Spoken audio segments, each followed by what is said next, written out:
Sonja ouya asina kumira faini mushure mekunge onyora matsamba pamwechete munyika yeZimbabwe nenyika yeSouth Africa achivharisa mabhengi ari kuonwa ana Wicknell Chivayo anova a Zimbabwean businessman anova zvakare chigananda chibato reZanuPF apo pari kubudiswa nawe kuti South African court yoita kuti mabank account are linked to Wicknell Chivayo avharwe. Kusangana kwatinoita pano paHarare Networks patinokuigirai nhau dzinenge dzichiitika munyika yedu yeZimbabwe tichingokurudzirana kana uri mutsva kindly support us nekubaya button rakanzi subscribe nekutena notification bells kuitira patoposta nhau dzinenge dzichiitika unova uri wekutanga kusangana nenews dzatinenge taisa.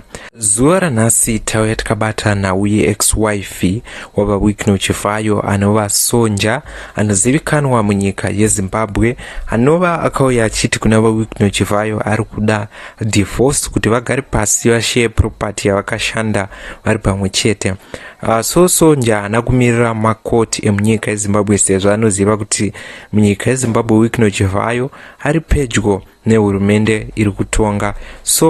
Sonja oenda kukoti yekuSouth Africa apa achida kutora matanho ekuti aise divorce ende adaro ari kunzi iye Sonja aita kuti mabank account ari linked to Wicknell Chivayo avharwe amomiswe kushanda kuSouth Africa nemakampani ari under Wicknell Chivayo wosangana nedambudziko mushure mekunge pari kuziviswa zvichitenderedzwa munyika yedu yeZimbabwe apo pachiziviswa kunzi a South African court has issued a sweeping interim order freezing bank accounts linked to companies owned by Zimbabwean businessmen, say Wicknell Chivayo, blocking the transfer of luxury Sancton Patton House and grounding his Challenger 300 jet following an urgent application by his ex-wife Sonja. On January 20, the court in Pretoria granted an agent ex-partner application brought by Sonja against Chivayo, flamboyant businessman known for his high-profile lifestyle and political connection. The ruling party and the ruling needs are set to be finalized on March 2026-22, imposing sweeping interdict aims at preventing Chivayo from dissipating or concealing assets considered a part of the joint estate.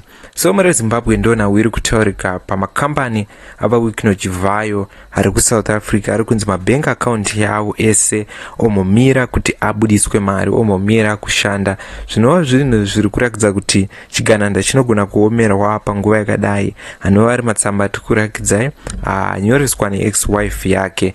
Zvaita kuti veruzhinjiwo vataurewo mashoko akasiyana siyana pamusoro pechiitiko ichi sezvo dare rekuSouth Africa raparura mutongo unodzivisa kushandiswa kwemari mumabhengi emakambani akati wandei emuzvinabhisimusi wekuZimbabwe seWicknell Chivayo pamwe nekumisa kutamiswa kweimba yepamusoro-soro iri muSandton uye kumisa ndege yake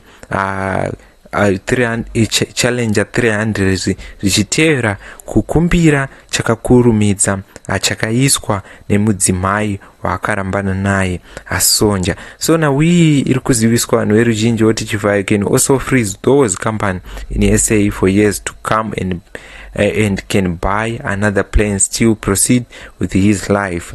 Vamwe wakati some big is advising him. Vamwe wakati it always feels good to start a war, but mostly we wouldn't be like the casualties of it be warned.